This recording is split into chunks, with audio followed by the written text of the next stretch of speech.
Assalamualaikum dan salam muhibah. Anda sedang menyaksikan Inklusif dan kembali menemani kami di studio adalah yang berhormat Dato' Dr. Muhammad Razli Mat Jidin, Menteri Kanan Pendidikan. Assalamualaikum, Dato'. Salam, khabar Syed. Terima kasih kerana setia bersama kami lagi. Terima kasih. Sebelum ini Doktor bercakap soal transformasi dan kedengarannya antara cabaran besar adalah dalam aspek pentaksiran. Ya. Dan kita tahu di dalam mentaliti ibu bapa bahkan guru juga tentang peperiksaan UPSR dan PT3 inilah merupakan satu langkah yang dianggap sebagai transformational untuk meniadakannya. Right. Jadi mungkin elok kita bermula di situ soal keberanian untuk menongkak arus meniadakan UPSR PT3. Betul. Jika kita lihat berkaitan dengan UPSR PT3 ini, sebenarnya apabila datangnya COVID-19 pada waktu itu, kita ada 4 peperiksaan utama. Ini saya masuk Kementerian 9 Mac 2020, PKP 18 Mac. Okey. Tak dah duduk lama nak kena fikir macam mana nak buat. Okey. So, pada waktu itu ada 4 peperiksaan utama. STPM, SPM, PT3 dan UPSR.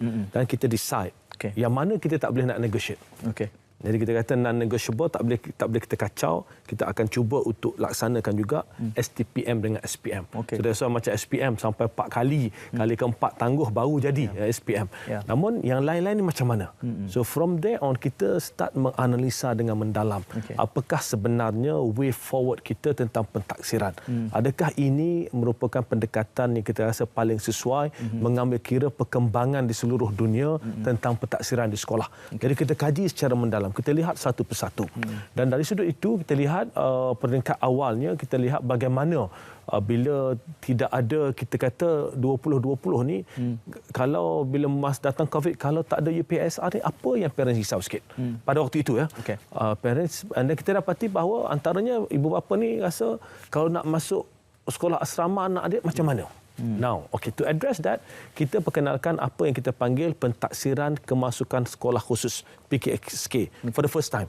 Maknanya, siapa yang rasa nak hantar anak dia ke asrama boleh menduduki PKSK. Lepas tu barulah daripada keputusan PKSK kita ambil kira dalam kemasukan ke asrama. Itu yang kita laksanakan. Itu tahun 2020. Dan kita lihat pada tahun 2020 daripada 400,000 murid tahun 6 2020 yang menduduki PKSK ini sekitar 90,000 orang. Maknanya apa? Kurang suku daripada keseluruhan murid yang memilih untuk menduduki PKSK. Begitu juga tahun 2021 lebih kurang pattern dia. Suku daripada keseluruhan murid. Maknanya kalau diberi peluang 3 suku lagi tak nak menduduki peperiksaan PKSK ini. Jadi sebab itu kita lihat dalam konteks ini kita tahu bahawa umumnya parents melihat bahawa mereka ingin melihat perkembangan anak yang lebih menyeluruh. Jadi pada waktu itu saya masih ingat saya bertemu dengan Perdana Menteri pada waktu itu Tan Sri Muhyiddin Yassin berbincang tentang way forward untuk kita masukkan UPSR. Dan Perdana Menteri pada waktu itu menjelaskan, Tan Sri Muhyiddin kata sewaktu saya jadi Menteri Pelajaran dulu dah dilihat perkara ini tetapi tidak dapat dilaksanakan kerana pada waktu itu banyak perbincangan kita nak teruskan. Maka saya kata tak apa, kita akan turun dan laksanakan sesi libat urus yang menyeluruh. Dan pada saat itu kita turun ke bawah. Dan kita lihat bahawa secara umumnya peperiksaan ini memberi satu penekanan, satu tekanan kepada keseluruhan sistem pendidikan kita. Kalau saya ikut saya dalam sesi lebat urus ini boleh lihat. Maknanya ramai yang mula rasakan ini satu tekanan. Saya bertemu dalam sesi libat urus bersama seorang guru-guru besar. Seorang guru besar ni kata saya dah nak bersara. Saya boleh lihat bagaimanakah selama ini peperiksaan ini menekan sistem kita. Saya terpaksa curi masa subjek lain untuk murid tingkatan tahun 6 sebagai contoh untuk fokus pada subjek untuk UPSR. Saya tak bagi murid saya pergi sukan untuk tahun 6. Semua orang kena fokus dan sebagainya. Jadi dia merasakan bahawa it's about time for us untuk keluarlah daripada konteks tersebut. Ini banyak lagi kita bincang seluruh negara, kita lihat bagaimana selama ini peperiksaan memberi tekanan. Jadi jika semua pihak ingin melihat semua tempat mendapat keputusan yang baik, katakan negeri kata JPN kata kita nak negeri kita tahun depan lebih baik. JPN panggil PPD kami nak tengok negeri kita tahun depan tak ada cakap banyak lebih baik. PPD panggil balik ke PPD panggil semua guru besar, PPD saya jangan malukan kita nak juga jadi yang terbaik. nak buat macam mana pandai-pandai lah. Guru besar sampai ke sekolah, cikgu pandai-pandai lah cikgu. Ini so semua orang ni nak ni yang akhir sekali yang terkesan adalah anak kita. Dan kita sentiasa jelaskan bahawa setiap daripada anak kita ni dia ada kehebatan masing-masing. Dia diciptakan dengan kehebatan masing-masing, cuma kita tak tahu setakat mana. Kita lihat secara, kalau kita tumpukan pada peperiksaan, kita lihat pada kemampuan akademik saja. Dia ada kemampuan lain. Kadang-kadang tak pandai akademik sangat, dia bukanlah tak pandai sangat, ke belakang sikit tapi pandai main bola. Dia rasa dia pergi sekolah, dia pandai, dia ada kelebihan. Dia pandai melukis. Setiap orang ini ada kelebihan. Jadi kita nak optimumkan potensi murid ini biar dia rasa dia ada kelebihan. Dan kita ingin, itu yang pertama, setiap murid ini berbeza, ada potensi yang besar. Yang kedua, kita kena faham bahawa kita tak boleh bunuh potensi mereka ini terlalu awal. Ambil IPSR sebagai contoh, 12 tahun. Ambil PT3, 15 tahun. 12 tahun, kalau ditakdirkan anak ini panjang umur sampai 72 tahun, dia ada 60 tahun depan dia. 60 tahun ini seorang manusia boleh berubah ke arah yang jauh lebih baik dalam masa yang tak lama, dalam masa yang singkat. Jadi kalau kita kill off dia punya potensi ni awal lagi 12 tahun pun dia rasa aku ni tak ada peluang, kawan-kawan dapat 6A, kita dah kehilangan murid-murid yang berpotensi daripada peringkat awal. Jadi sebab itu kita lihat, saya selalu bertanya ibu bapa bila turun ke bawah. Katakan kalau anak abang dan kakak dapat 6B. Orang tanya, anak dapat berapa A, apa jawapan? Tak ada A lah jawabnya. Orang tanya anak ni pula, adik dapat berapa A? Kawan-kawan dapat 6A, adik dapat berapa? Saya tak ada A. Tak kerasa kecil budak ni. Sedangkan 6B untuk seorang anak berumur 12 tahun menunjukkan dia consistently good. Very good. Cuma dia lambat sikit. Berapa ramai dalam sistem yang sebegini? Ini yang kita terlepas pandang. Kita tumpukan nak kejar ke depan, dan kita lepas pandang yang lagi ramai yang di tengah dan di belakang. Sebab itu kita kata kita kena lihat pembangunan murid ini secara menyeluruh. Anak yang macam mana yang kita nak lahirkan. Kita bincang. Dulu kita sebut yang seimbang dari segi rohani, jasmani dan sebagainya. Namun kita kata kita rangkumkan orang macam mana kita nak lahir daripada sistem pendidikan kita. Bagi semua orang faham. Sebab itu kita kata kita nak lahirkan seorang manusia, seorang insan bila keluar daripada sistem pendidikan kita, campaklah dia ke atas dunia ni kat mana sekalipun, dia boleh bersaing dengan sesiapa sahaja. Dia boleh bersaing, dia dihormati, dia boleh berdiri sama tinggi dengan orang lain. That's what we want. Kita nak anak-anak kita yang bergerak ke arah itu. Sebab itu kita lihat bahawa kita nak supaya sistem ini memberi ruang kepada anak-anak kita yang lebih luas. Jadi kalau kita keluarkan peperiksaan ni, orang akan tanya macam mana pula nak ditaksirkan. Yang itu panjang lagi cerita dia tu. Kita ada semua perancangan dah cukup lengkap. Cuma nak jawab soalan pertama tadi, itulah antara perkara kita lihat. Kita nak anak kita ini bila dia datang ke sekolah, dia rasa dia ada kekuatan sendiri. Aku ialah matematik, aku tak pandai sangat. Tapi kalau main bola tak ada, aku kalah sekolah. Dan dia rasa keyakinan diri. Anak ini mungkin tak pandai matematik, mungkin tak boleh main bola, tapi melukisnya cukup cantik. Dia datang ke sekolah, ini antara yang lukisan paling cantik. Jadi sebab itu sekarang ini apa yang kita laksanakan di kementerian untuk melahirkan murid yang dia rasa dia ada kekuatan. Jadi orang kata pula tak ada periksa ni, dia tak datang sekolah lah. Ini saya selalu sebut, saya kata dalam pertemuan dengan guru besar, ada satu cikgu besar kata, saya risau nanti murid saya tak datang sekolah kalau tak ada periksa. Saya kata, cikgu, murid tak datang sekolah cikgu ni sebab tak ada periksa ke sebab sekolah cikgu boring sangat? Sebab kalau saya kata, kalau tak ada periksa jadi asas murid tak datang sekolah, dekat negara-negara maju yang lain dah lama tak ada periksa, dah tak ada orang kat sekolah dah. Kalau itu jadi asas dia, it's not. Murid ni nak datang ke sekolah, dia rasa sekolah ini tempat yang dia patut berada bersama dengan guru, bersama dengan kawan-kawan dia. Jadi itu yang kita nak bentuk. Doktor menjelaskan tentang usaha transformational meniadakan UPSR dan PT3. Dan itu diganti, diisi pula dengan teknik ataupun kaedah penilaian berasaskan sekolah dan juga bilik darjah, PBS dan PBD. Itu cabaran yang lain pula. Jadi bagaimana rasional untuk menormalisasikan realiti baru itu cabaran, betul. Jadi bila orang tanya adakah apa-apa yang akan menggantikan PT3 dan UPSR, jawapannya tidak ada. That is very clear. Tidak ada. Tidak ada apa-apa yang menggantikan PT3 ataupun UPSR. Now, cuma kita tahu bahawa ibu bapa ini dia kadang-kadang dia rasa bahawa kalau tak ada periksa ini tak ada kaedah untuk tahu pencapaian anak mereka setakat mana. Jadi dalam konteks sebelum ini juga kita ada pentaksiran berasaskan sekolah PBS. Antara salah satu komponen PBS ini adalah pentaksiran bilik darjah yang cikgu buat dalam kelas.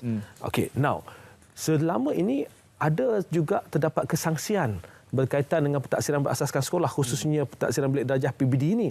Ada ibu bapa kata dia dengar sekolah sana cikgu bagi markah elok-elok aja, tinggi-tinggi je. Kenapa sekolah sini markah dia rendah? Ya, soalan sekolah sana macam senang je, soalan sekolah sini macam susah. Jadi kita kaji semua ini. Kita kaji antara perkara-perkara apa yang berlaku di bawah, kesangsian yang macam mana yang berlaku. Sebab itu kita kata kalau itu keadaannya. Jadi kita mahu wujudkan keadaan di mana kita ada satu reference point. Sebab itu kita kata selama ini kita buat ujian akhir tahun. Ujian akhir tahun daripada dululah. Kita kecil, saya kecil, dia pun buat juga ujian akhir tahun. Now, ujian akhir tahun ni selama ini disediakan soalan dia oleh sekolah. Tapi bila sekolah sediakan, adalah yang ibu bapa berpandangan berbeza. Soalan ni senang, ni susah. Now kita kata ujian akhir tahun untuk murid sekolah rendah tahun 4, 5, 6 dan sekolah menengah kita kata 1, 2, 3. Pihak kementerian akan sediakan bank soalan. Bank soalan ini, soalan-soalan dalam ini disediakan oleh guru-guru. Guru-guru yang pakar akan sediakan soalan. Soalan ini akan dikaji satu persatu sebelum dimasukkan dalam sistem. So bila sampai tempoh ujian akhir tahun, cikgu ni nak buat di sekolah dia masuk sistem, dia generate soalan daripada sistem itu dan akan gunakan soalan itu untuk ditadbirkan kepada murid-murid seperti mana ujian akhir tahun biasa. Janganlah pula ujian akhir tahun ini dibuat jadi macam periksa besar. Itu saya sentiasa pesan. Supaya apa? Tujuan kita buat, kita nak tahu setakat mana tahap penguasaan anak-anak kita. Because we are now focusing on building the kids. Kita nak bina anak-anak kita. Sebab itu dalam konteks ini, ke ujian akhir tahun ini yang kita bagi dia tak akan ada markah. Dia ada tahap penguasaan saja. Tahap penguasaan 1 sampai tahap penguasaan 6. Dia tak akan ada markah. Pelaporan juga tidak akan membandingkan murid-murid dalam kelas. Tak ada ini nombor 1, nombor 2, tak ada. Pelaporan juga tidak akan membandingkan sekolah-sekolah. Tak ada. Apa yang kita nak adalah pelaporan ini untuk membina murid tersebut. Jadi pelaporan ini jika kita lihat akan ada 3 komponen. Kalau dulu matematik dia ada tahap penguasaan 1 hingga 6, TP1 hingga TP6, and then deskriptor dia sikit. And kadang-kadang ibu bapa tanya, ini apa benda tak faham? Kenapa anak saya dapat 3 je? Jadi we realize that. Now, pelaporan pun kita tukar kaedah dia. Pelaporan kita tambah baik. So sekarang ni dia ada 3 komponen dalam pelaporan untuk PBD ini. Ini baru bilik darjah. PBD ini, dia ada 3 komponen. Pertama sekali komponennya kita buat pelaporan tentang pentaksiran berterusan yang cikgu buat. Mungkin cikgu sebab budak-budak ni buat projek, buat assignment group discussion, buat homework dan sebagainya. Cikgu akan ambil trackkan ni, akan bagi tahap penguasaan 1 hingga 6, TP1 hingga TP6. Itu satu komponen. And then cikgu akan deskriptor, katakan anak dia dapat TP2. Deskriptor kalau dulu untuk setengah mata pelajaran dia tak detail, dia pendek je. Jadi kita sedang lihat balik deskriptor ini supaya kita bagi penjelasan panjang sikit. Bagi ibu bapa faham. Kalau TP2 anak akak, anak abang dapat TP2 ni apa maknanya?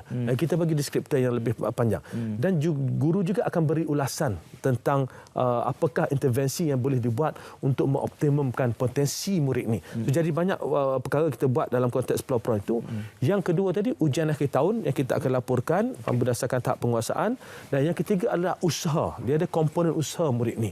Kerana apa?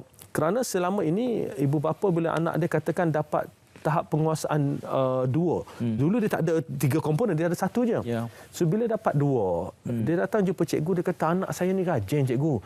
Malam-malam buat homework, tak pernah ni, memang rajin. Tapi takkan cikgu bagi 2 je. Jadi ini cikgu nak explain pepayah. Jadi sebab tu kita susun 3 komponen. Jadi cikgu boleh explain. So katakanlah anak ini dalam usaha dia, komponen usaha ni dia dapat 6. Budak ni memang budak rajin. Dalam pentaksiran berterusan tadi dia dapat 5. Tapi ujian akhir tahun dia dapat 2. Jadi cikgu boleh explain, anak kakak ni memang rajin, dapat 6 ni. Pentaksiran berterusan apa? Okey. Cuma bila datang pada ujian ni dia sangkut topik ni 1, 2, 3. Kita bantu anak ini dengan topik ini. Jadi melalui pendekatan itu kita akan lihat bahawa kita membina murid tersebut. Jadi sebab itu orang kata ramai orang kata PBD ni kita masih belum bersedia. Dia kata nak buat PBD macam saya kata tadi lah. PBD ni untuk sekolah menengah, PBS dan PBD ni sekolah rendah diperkenalkan pada tahun 2011. Sekolah menengah diperkenalkan pada tahun 2012. Ini bukan Razi Jidin yang diperkenalkan. Dah ada dalam sistem. Kalau 10 tahun kita tak bersedia, saya tanya berapa puluh tahun kita nak bersedia? Okey. Dalam kita membuat dasar, dalam kita membuat polisi, mana-mana dalam negara dalam dunia ini pun, dia akan ada kekangan. Dia tak ada negara, tak ada kerajaan yang buat polisi dalam perfect setting. Maknanya 100% perfect, tak ada. Dia akan ada kekangan, constraints. Jadi apa yang kita nak kena buat adalah apakah pendekatan yang terbaik dalam kekangan yang ada. That's what we're doing now.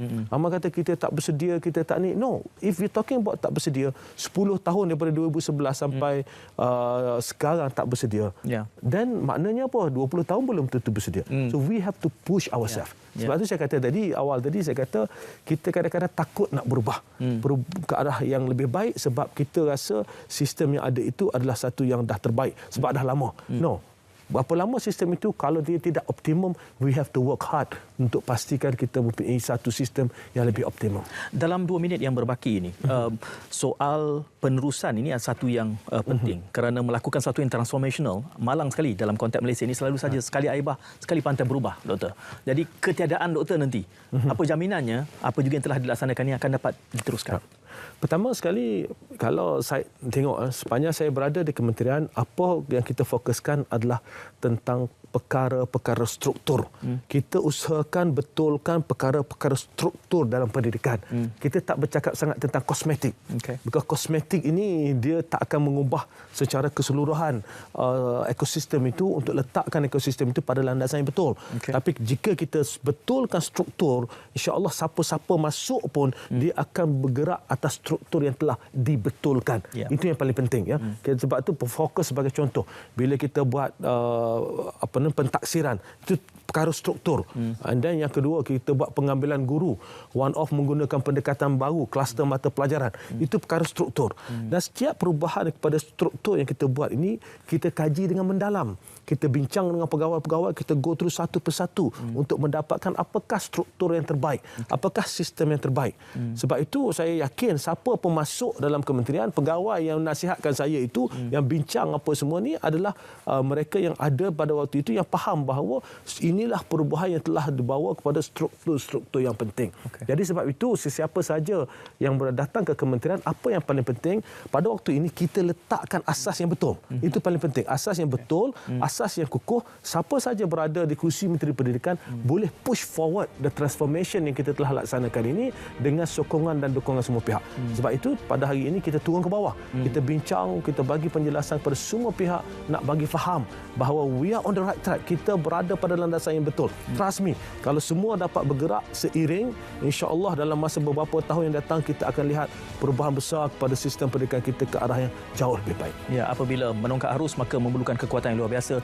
Itu doa saya kepada Doktor. Amin. Mudah-mudahan, dan terima kasih kerana kesudian bersama kami untuk kesekian kalinya, serta kepada semua penonton yang menyaksikan Inklusif pada kali ini. Kita jumpa lagi, insya-Allah. Assalamualaikum dan salam.